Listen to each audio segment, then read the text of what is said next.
This is great. Anyway, we're a little bit late starting. Basically, whenever we talk, and many of you know this, is that there are some basic ground rules that everybody has a different perspective about things, and clearly there are no right answers, which is very usual these days. It's like yes, but, or no, but. There's no pressure to take any actions. That's so important. And always please talk to your own advisors about what's best for your situation. Now, our quote of the day, or our thought for the day, is from Daffy Duck of Looney Tunes. And he said, if you're happy and you know it, you're probably annoying someone who isn't.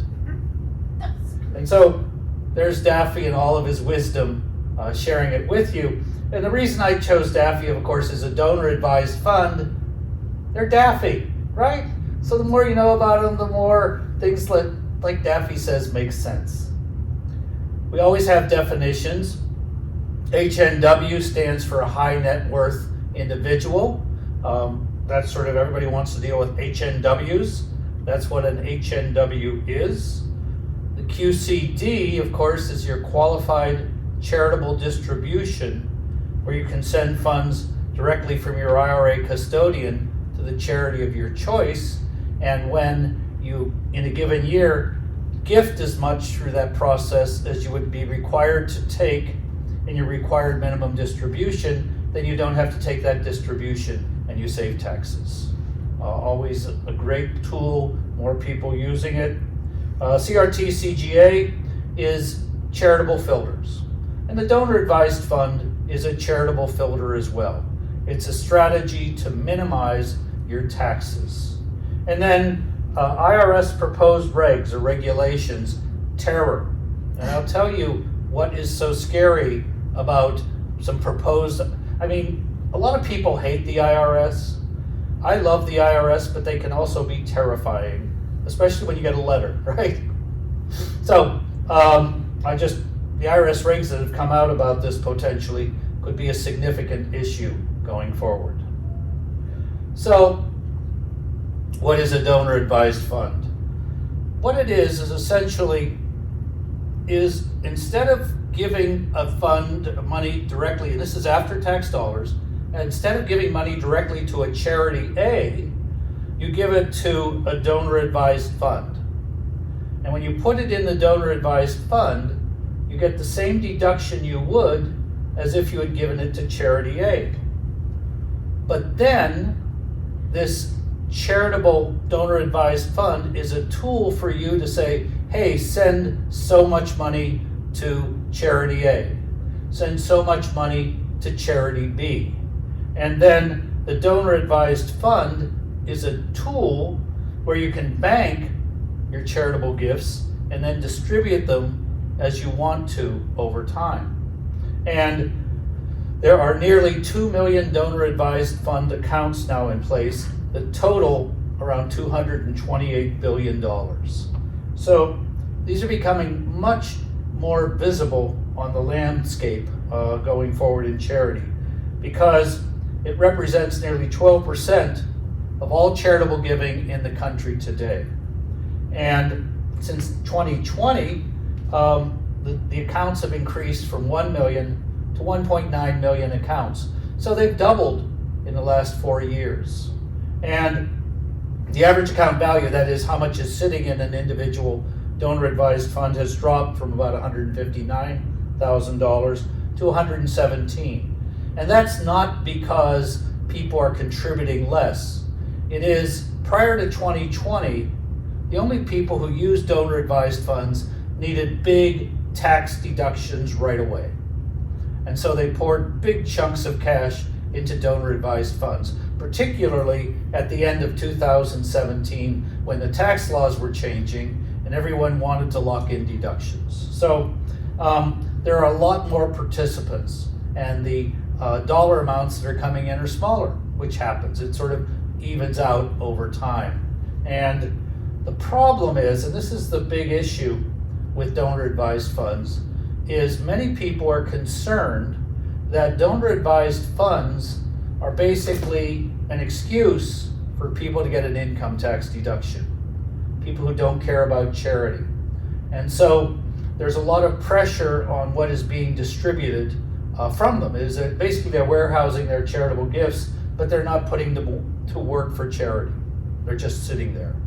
And so that's why the payout rate is a big issue, because the percentage that was being paid out has dropped from 28% down to 22%.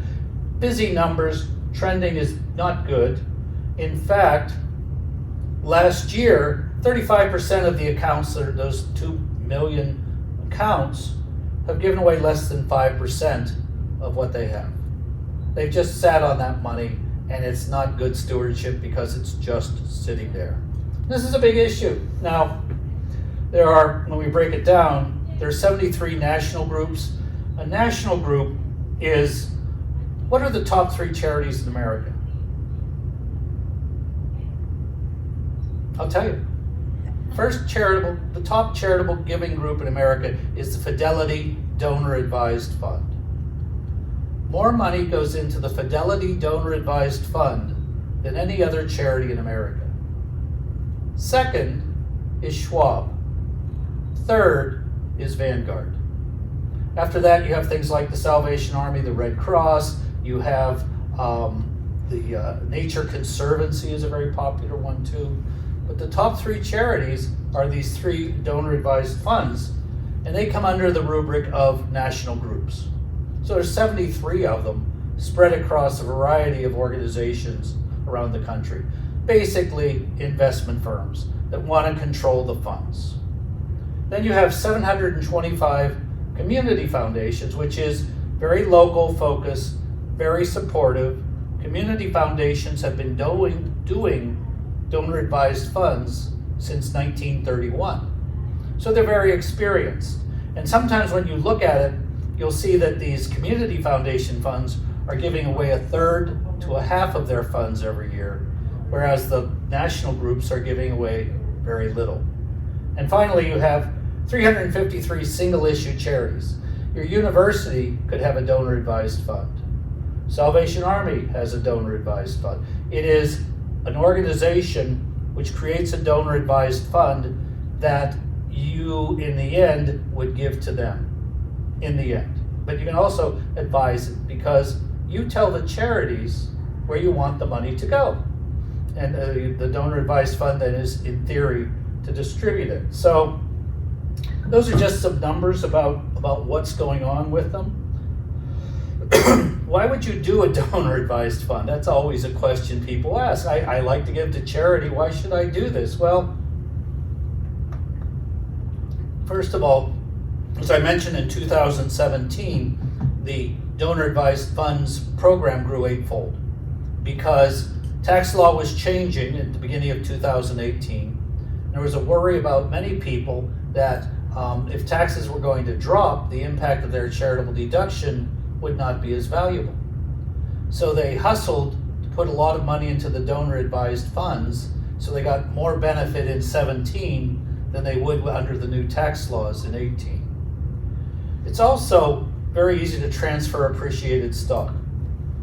If you have mutual funds or you have investment funds at Vanguard, and you say, hey, I want to move this over to the Vanguard Donor Advised Fund, they'll do it for you in a blink. So it's a very easy process to use a donor advised fund rather than contacting a charity or charities and saying, how do I send you appreciated stock? How are the steps? You have to fill out forms. By sending it over to the company's donor advised fund, you save a lot of hassle. And then you can just tell them where you want the money to go. And another thing is called bunching. Bunching is a term that, it could be a lot of terms, but under tax policy, what it is you take all of your deductions you can in 1 year. You prepay taxes, you prepay state income taxes, you prepay charitable, everything you can into 1 year, and you itemize like crazy.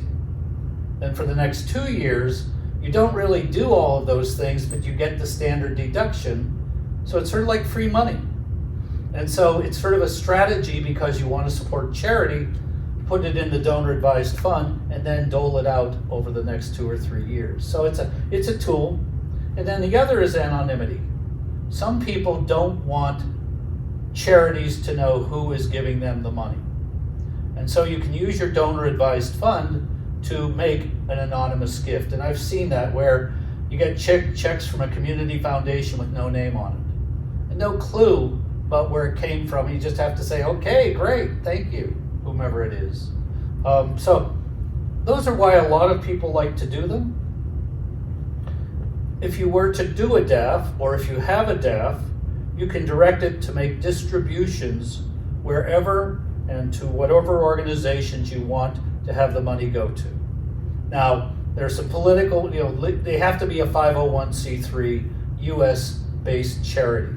There are many foreign charities which have a presence in the United States, which you can distribute to. And right now, as you can understand with all of the political tensions, there's a lot of concern about what charities are fronts for terrorist groups or political groups. And so if you're running a donor advised fund, it's a very confusing time right now in terms of your responsibility to make distributions. But if you have a donor advised fund, there are two things you can't do with it.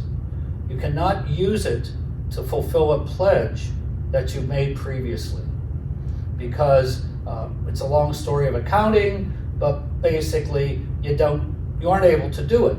If you want to make a pledge over several years to an organization, what you want to do if you have a donor advised fund is to have, it is not my pledge to do this to you, it is my intent to give you $10,000 a year for the next 3 years. So it's not like I am pledging, because if I pledge it, then the charity puts it on its books as a gift. But it's over at the donor advised fund on its books. So you can't have it on two books. So the word intent makes the difference. It's my intent. It's not done. It's not locked in. It's my intent. The other you can't do it for is to buy tickets for galas or events. Say that the museum is having a gala and you use your donor advised fund to buy tickets. Not allowed. Just as a rule, because the money you've put into the donor advised fund has already been given to charity. You can't use it to give to charity again. Very simply. And in the end, what you do is you basically have your own charity checkbook, because you can have a DAF fund where you can just write checks out of it and send them out as well, or you can have the fund send it to organizations as well. Any questions? I get excited about DAFs. You know how some of you are new, some of you are old. You know how I get excited, and the more I start talking, the faster I talk because I'm a nerd. Question, ma'am. If you put money into the DAF, is there that money goes in, or that stock or whatever you've put in, is there a time within which you must distribute it to a charitable organization? Great question. Can't sit there forever. Well, we'll go to that, but the question was, if you put money into a donor advised fund, is there a requirement of making distributions from it? And the answer is that there is no lock that says you have to distribute it within a certain time frame. When you set it up, we'll talk a little bit about legacy and how that comes into play in the donor advised fund. But no, and that's one of the complaints people have. The money just sits there and it's not doing anything, but people got a deduction 10 years ago for it. And so there's a real concern about that going forward. Does it count towards the person's estate? Is it included in their estate? No, we'll talk good question. We're gonna get there in about 2 more slides. Okay. I'll fill you in. But where can you go for a donor advised fund? Obviously anywhere. I already mentioned the big 3, Fidelity, Schwab, Vanguard. Did you know there are 104 community foundations in New Jersey alone, many of which have donor advised funds? I don't think some of them do, but several of them do, certainly I know. And also, there are private label funds. I hit my button too fast. They're private label funds. So let's say you work with a financial advisor. The financial advisor says, well, we use this donor advised fund because that way I can oversee your funds so we have a consistent pattern of what you want to do. So you can do that with a personal advisor, or you can go to Schwab or any of the big three and have your advisor run the money in the fund so that then you have personal sort of engagement with what's happening in this box that is the donor advised fund. So if you're looking to set up a donor advised fund, here are some things to watch out for. Many of them have threshold fees to start it. It could be $5,000, it could be $250,000. So that would be one consideration of what donor advised fund you would like to use. The second is what the cost internally is of that donor advised fund. Do they charge a 1% administrative fee? Do they only use their own funds where they are making money on the inside of the funds that could impact your performance? Because once the money's in the account, you can choose how it is to be invested, and we'll talk a little bit more about that. But the money that grows inside of it can also be used for you to distribute. You're never going to get money out of it, but you may have more charitable power because of the investment in it. But then the market drops, then you have less charitable power as well. So it's how you decide it should be handled inside of it. Are there minimum distribution requirements? For example, let's say that a college, and I won't name any colleges, but some colleges have a donor advised fund. And they say, okay, we have a donor advised fund that benefits our university. So if you send $10,000 to charity A, you do a matching gift to us of $10,000 out of your donor advised fund. So there are certain rules or certain ways that they will control what happens within the fund. And that's what you want to pay attention to.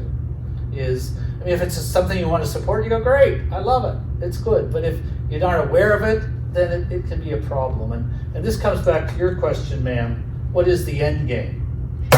And the end game is essentially what happens when you pass on. What happens to this money? Well, you can name someone who would continue to oversee it. So it could be a child, it could be a friend, it could be anyone you choose to name who would continue to have authority to make distributions after you pass on. You can also have the account dissolve to the charities that you specify. So you could say that when I pass on, I want 20% to go here, 20% to go here, make it short, 60% to go to this other charity. Now, the problem is if you don't do any of these things, then the fund says, oh, Mrs. Smith has passed, she has $100,000, we'll put it in our foundation and close the account. So you suddenly, if you don't look ahead, may find yourself funding a foundation where you have no control about what will be done with it. That the Fidelity Foundation is now the beneficiary of your Fidelity Donor Advised Fund. What does Fidelity like to give money to? I don't know. So these are issues, and I think that gets to your question, ma'am, of what happens. It never comes out. Eventually it will go to charity, per se, but you want to always make sure it fulfills what you'd like to see happen. And is there a time limit when you put money in? No. For distribution to a charity? There is no time limit. So it could sit there forever? It could sit there until you pass on, or till you pass it on to someone who would be in charge of it, who would be equally passive about the distribution. So, as one person said, all the cool kids have a donor advised fund. I don't know if that's true or not, but someone once said that, and so I found a picture of three, quote, cool kids. Or they think they are. I mean, what's cool? I don't know. But these are kids that are cool, right? So, do you need a donor advised fund? I mean, you want to be cool, but that's not the only reason to do one, certainly. I think that if you're expecting a major gain coming in, let's say that a note that you've held for several years is coming in to be cashed out, then the donor advised fund could be a good option. A charitable remainder trust, a charitable gift annuity are also ways to create charitable deductions. But if you want to minimize your gain, a charitable deduction can be useful. And a donor advised fund takes nothing but opening the account and sending the money over. So it's clean, it's simple, you don't have to think with all the other things going on, and you protect your tax liability. I mentioned bunching, which was pile all your deductions, bunch them all up in 1 year, take a lot of deduction, and then free ride on the next 2 years of the standard deduction. So a lot of people did this bunching thing. I mean, sometimes, terrible story. Your medical deduction is partially deductible here. So this gentleman, deeply focused on bunching, went to the CFO of one community and said, hey, I want to give you the next 3 years of the medical portion of my monthly payment so then I can get a big deduction. And the CFO was like, whoa, that doesn't work that way, because you don't even know what the portion will be, and from year to year it varies. As you know, it's a percentage that moves around, and you usually hear about it in beginning of the next year. And so if you're thinking of bunching, don't think about using the medical portion of your monthly fees. Just keeping it simple. And then tax laws may be changing at the end of 2025. And the reason for that is that, and some of you have been here before, Congress in its wisdom once said, hey, if we give people an income tax deduction, then we need to find some way of raising taxes somewhere else so it's always even. So we're not cutting in to the income of the US government. But Congress, in its wisdom and responsibility, also said, but we like to give tax cuts. And so what they do now, what they've done, is they say, okay, this is going to be a temporary tax cut that will last so many years. And so at the end of 2017, they said, here's a temporary tax cut that will run through the end of 2025. And that temporary tax cut was increasing the estate tax threshold. It went from $5 million up to now $13,600,000. It, increased the brackets that you pay in. So if you fall into a certain dollar amount, there's bigger areas at the smaller levels of taxes. They lowered the percentages of taxes that have to be paid. There was a whole slew of changes they made that could stop dead cold on December 31st, 2025. And so there's a lot of concerns about looking ahead and trying to guess what could happen. And there's no predicting this given political landscape, elections coming up in 2024, what Congress will look like in 2025, will they pass it, what will happen. So it's important to understand that these things may be coming, and the DAF may be a useful tool for you at some point. Now, there is a lot of controversy about this. Certainly, as we talked about, just leaving it there, warehousing your charitable gift, the dormant accounts that are not being put to work, that are not fulfilling the intent of the donor giving to charity, or what the whole charitable deduction is. And then a big issue right now is what qualifies for donor advisement. And this is a very sticky rule that I'm going to touch on a bit more, but donor advisement is who advises the funds to be invested how. You can set a pattern of what you'd like to have invested, but donor advisement is becoming a big topic. Lack of donative intent and tax dodge. Brutal words. You don't want to give to charity, you're just trying to avoid taxes. So you put the money in there. The IRS defines a charitable gift as being made with donative intent. And many people, as we talked about, are warehousing money for deductions that they really don't have much intent of giving away. They just like, yeah, it's like an investment, I just watch it. But it's also going to be a tax dodge. And this is my opinion. I'm not usually given to opinions, but it is, in a sense, the white hats and the black hats. You have the purity versus the mercantilism. And the big firms are just raking in the dollars because they're basically never letting go of the funds you've placed with them. If you use a Fidelity advisor, then you use a Fidelity DAF fund, you don't make any discussion about where it's done when you pass on, Fidelity still has the money. Question? Is there a limit to the amount that you can put into one of these funds in one tax year? Is there a limit to what you can put into these funds in one tax year? No, there's no ceiling or maximum allowable amount. However, what you'd want to do is that you can only use so much tax deduction in a given year, whether it's an appreciated asset or it's cash. An appreciated asset you can only use against 30% of your adjusted gross income. A cash gift you can use against 50% of your adjusted gross income. And the good news is that if you don't use it all in 1 year, you have 5 more years to use up the remainder of your deduction. So it's sort of a juggling act of where the dollars work for you and also what you want to do for charity. I mean, if you want to do a $50 million gift, maybe it's better to do a gift directly to 1 or 2 charities. I mean, that's a whole nother discussion, but there is no ceiling, flat out. There's just personal objectives going forward.